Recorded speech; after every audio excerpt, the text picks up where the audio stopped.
Welcome back to The Logical Monk. This is the program where we decode the algorithm of karma through the lens of engineering and business. We are here to prove that the Dharma is not mystical thinking. It is, in fact, the most precise operating system in the universe.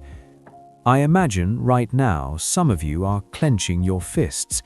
You are looking up at the sky, wanting to scream at the lead developer of this universe. Is your system broken? You wonder if Newton's third law, that every action has an equal and opposite reaction, is actually failing us.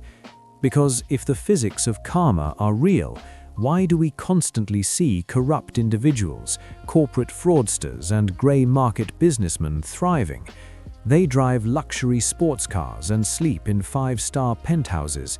Meanwhile, the honest worker, the one who wakes up at dawn, grinds until midnight, and plays by the rules, is living paycheck to paycheck, or worse, getting exploited.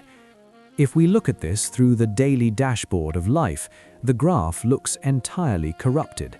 The input is goodness, diligence, and honesty, but the output is hardship. On the flip side, the input is fraud and lobbying, but the output is massive profit. In software engineering, if we saw this, we'd immediately raise a critical support ticket. We'd assume the software has a fatal bug. But hold on. Before we conclude that the Karmic server is down, I invite you to zoom out and look at the system architecture. As a systems engineer, I can assure you the algorithm of nature never miscalculates. The issue is simply that the variables we are observing are only a tiny fraction of the entire equation. Imagine Mr. A, the fraudster, and Mr. B, the honest man. Today, Mr. A embezzles $10 million from a project. He gets rich instantly and buys a sports car. Mr. B, who refused to sign off on that corrupt budget, gets reprimanded by his boss and loses his bonus. The image right in front of us is merely a snapshot, a single microsecond in a vast continuous timeline. The problem isn't the karmic algorithm, it's our data scope. We are trying to review an epic 3-part movie franchise by watching a 5-second clip and concluding that the villain wins. In statistics and engineering, this is insufficient data to run an accurate predictive model. So today, let's debug this cognitive error together. Let's uncover why the corrupt seem to prosper and why action always equals reaction, even if the output doesn't arrive in the format you expect. Part 2. System Latency and the ROI of Karma. The first concept we need to understand to debug this system is what engineers call latency. Have you ever played an online video game, pressed the trigger but the bullet didn't fire until a second later? Or perhaps you ordered a package online. You paid today, but the physical delivery takes 3 days. This is a fundamental law of both physics and business. Every action has a processing time. Nothing is 100% real time in every dimension. In the MBA world, we call this the ROI horizon, the return on investment. If you plant a bean sprout, you can eat it tomorrow. If you plant a golden teak tree, you must wait decades before you can harvest the timber. Human actions, both constructive and destructive, work on a similar scale. A multi-million-dollar fraud is not a bean sprout, it is a massive, complex structure. Let's return to Mr. A, our wealthy fraudster. The fact that he committed fraud today and is rich today does not mean the fraud yielded an immediate positive result.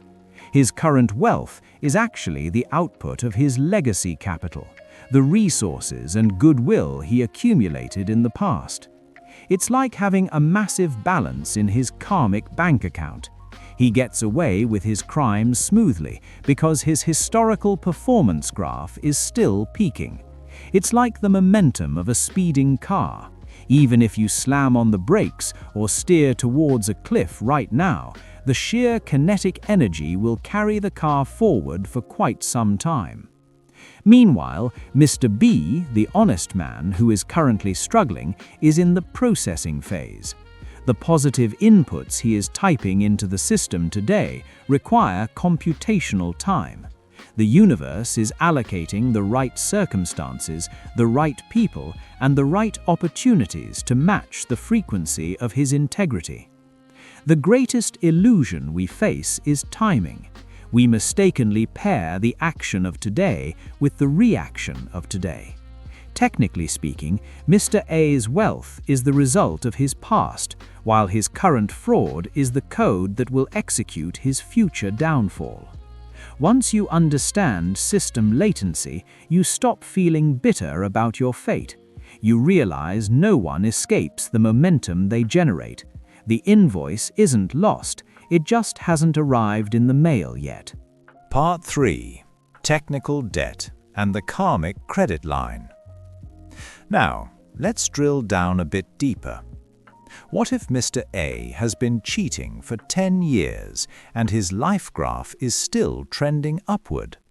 Surely there's a loophole in the system. In software development, we have a fascinating term for this: technical debt.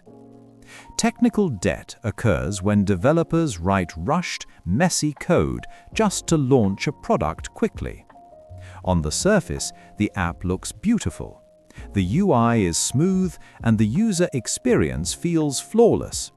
But under the hood, the back end is a chaotic mess, ticking like a time bomb. When a corrupt person continues to get richer, they are in this exact state. They are borrowing future happiness. In accounting, we call this utilizing credit. Their power and illicit wealth are essentially them maxing out their karmic credit cards. They are consuming far beyond their actual earning capacity, using their past credibility or even their family's legacy as collateral for their current toxic behavior. You must understand that nature possesses an accounting system accurate to infinite decimal points. Every time Mr. A succeeds in a scam and celebrates, he is operating at a massive burn rate. He is incinerating his foundational capital in exchange for temporary synthetic success. And the most terrifying part of this is the interest rate. Technical debt, or karmic debt, compounds.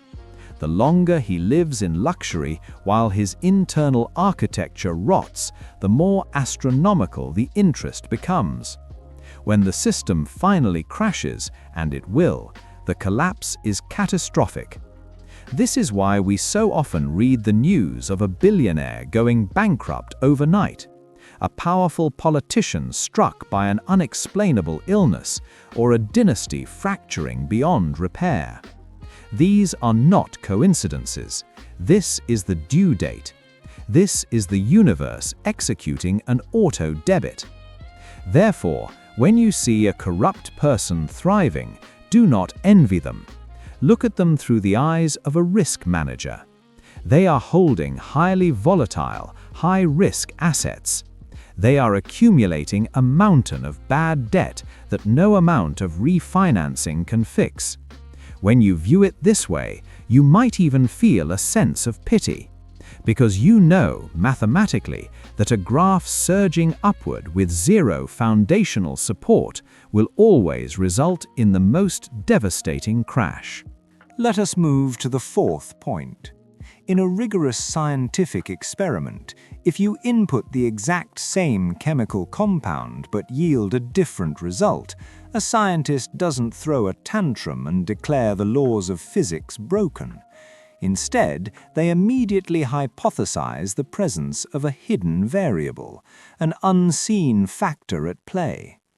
In the case of the wealthy fraudster, the hidden variable we constantly overlook is the quality of mind, or in computer science terms, the back-end system status.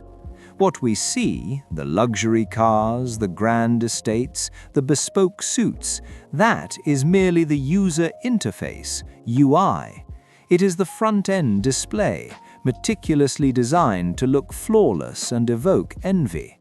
But if we were to hack into his system and examine the actual log files of his mind, we would find a system riddled with critical errors. You see, the majority of corrupt individuals cannot achieve a state of deep, restful sleep. The operating system in their brain is forced to run a background process called paranoia 24 hours a day. They must constantly calculate, who knows my secret? When will the authorities arrive? Will my subordinates betray me? Will my competitors expose me? This is the equivalent of a CPU running at a permanent 100% overload. A machine running this hot, no matter how beautiful the external casing, is on the verge of a catastrophic crash or a total burnout. Compare this to the honest worker. Their external user interface might look incredibly basic, a simple t-shirt, jeans, and an aging car. But their back-end system is exceptionally clean. There are no bugs of anxiety. There are no viruses of paranoia. They sleep deeply and wake up refreshed. This is what we call system stability. And in the long run, a stable system will always outlast a high-processing, erratic one. So the next time you see a wealthy cheat, remind yourself you are only looking at the skin of a video game character. Do not rush to declare them the winner, because in reality, we do not measure victory by the digits in a bank account, we measure it by the thermal cooling of the mind. If your mind is on fire, sitting on a mountain of gold is no different from sitting on a nuclear reactor that is about to melt down. Part 5. Entropy and the maintenance cost of deceit. This brings us to our fifth principle. Let's swap our engineering lens for a physicist's and examine this through the second law of thermodynamics, the law of entropy. To put it simply, in any closed system, disorder and chaos will always increase unless you actively expend energy to create order. Truth, by its very nature, is a low entropy state. It is structurally sound. It requires zero energy to maintain because it simply is. You do not have to expend calories remembering the truth. Deceit, on the other hand, is a state of extremely high entropy. It is unnatural, chaotic, and volatile. When Mr. A embezzles money, he injects massive instability into the system of his life. He now has to construct lie number 1 to cover his tracks. Then he must fabricate lie number 2 to support lie number 1. This creates a fragile, ever-expanding chain of falsehoods. In engineering systems, we call this the maintenance cost.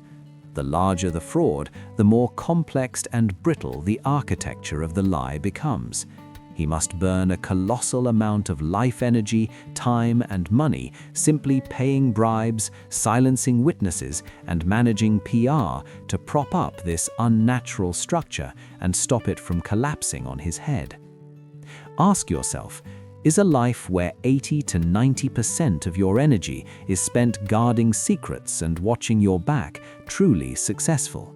He is essentially building a massive dam out of paper, frantically using his fingers to plug the ever-appearing leaks. The honest person, meanwhile, has built a solid house on bedrock. The maintenance is minimal. When the storm comes, they simply step inside and watch the rain. Therefore, the wealth of a fraudster comes with an agonizingly high operating cost. The financial profit is entirely negated by the psychological tax. If we were to look at this through a spiritual P&L, profit and loss statement, the business of corruption is operating at a massive, unsustainable deficit from day one. The red ink isn't printed on their bank statements.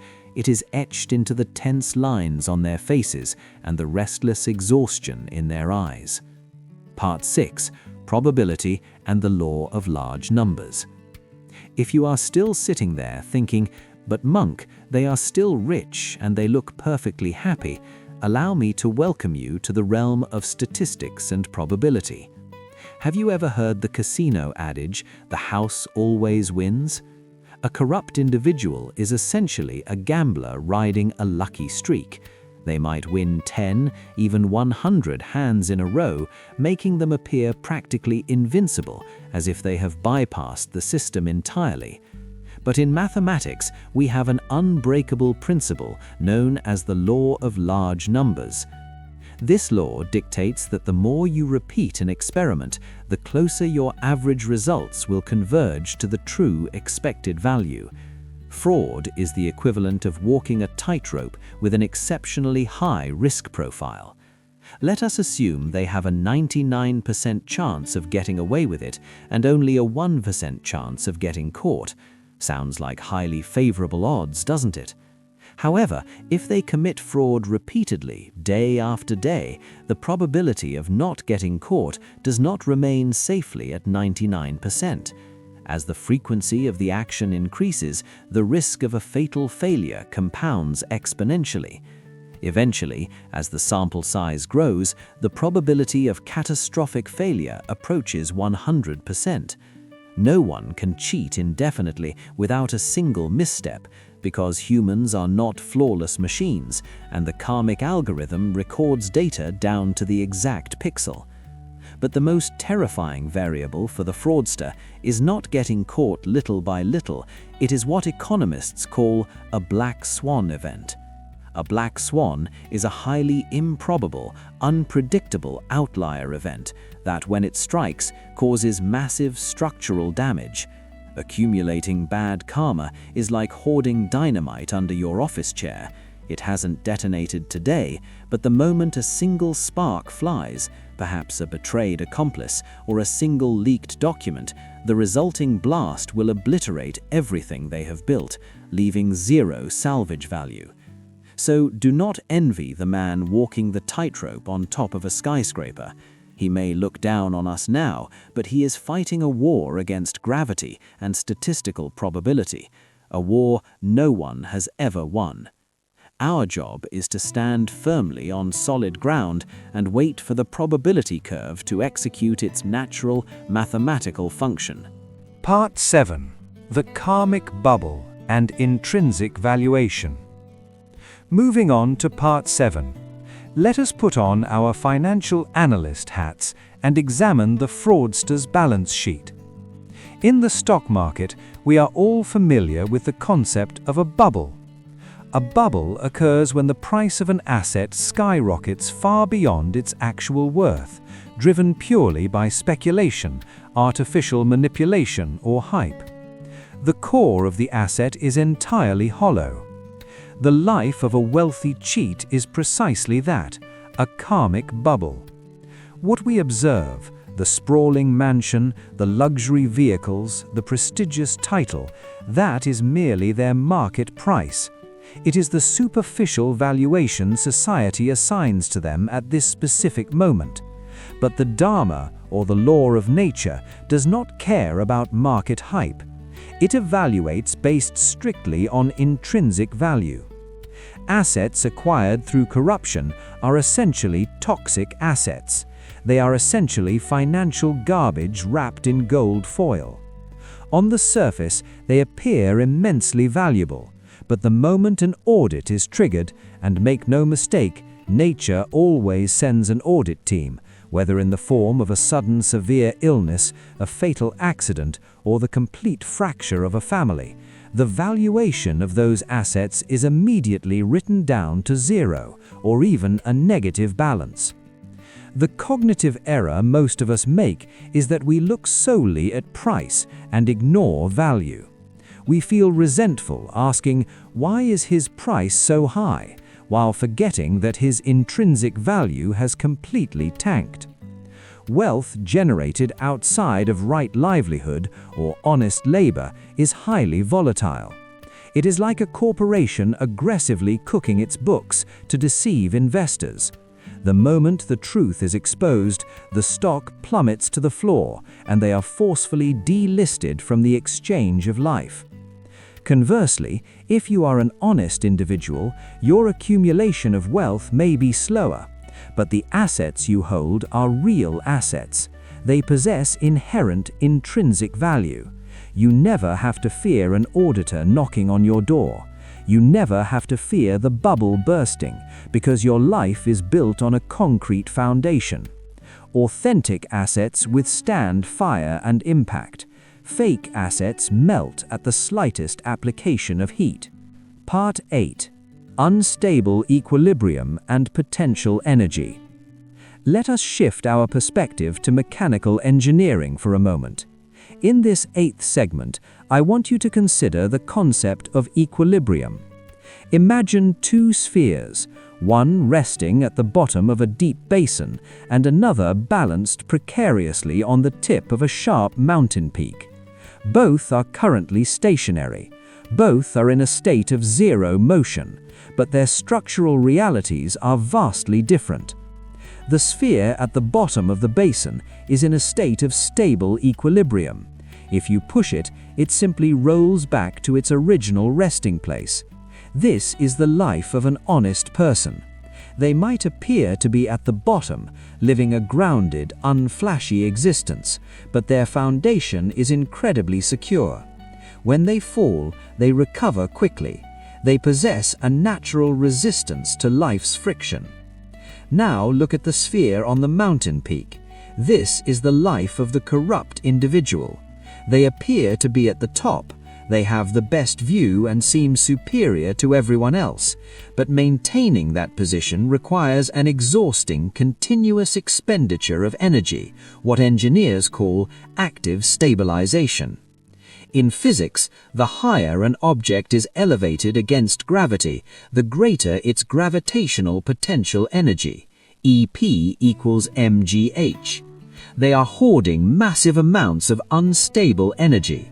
They must constantly tense up, remain hyper-vigilant, and build artificial supports, paying bribes, silencing critics, and maintaining a facade just to keep that sphere from dropping, because they know that with one slight gust of wind or one minor miscalculation, that sphere will plummet, and given the height of their deceit, the kinetic impact upon hitting the ground will shatter them completely. This is why the chronically corrupt always carry an undercurrent of deep, unresolvable stress. They know they are defying the gravity of truth. So while we look up and envy their altitude, recognize that they are standing with trembling legs on a crumbling peak. Meanwhile, we who walk on solid, flat ground are experiencing the ultimate sustainability. A true life engineer will always choose structural stability over a fatal high-altitude risk. Part 9, and perhaps the most crucial one. It answers the ultimate question. Why do some corrupt people never lose their wealth or face financial ruin? To debug this, we must look at chaos theory, specifically the concept of non-linear dynamics and the butterfly effect. Many people treat the algorithm of karma like a simplistic vending machine. You insert a $1 coin of bad deeds and you expect it to dispense exactly $1 worth of financial loss. But the universe is a highly complex, non-linear system. The input does not always dictate a proportional, identical output in the same category. Instead, the system operates on a highly sophisticated currency exchange.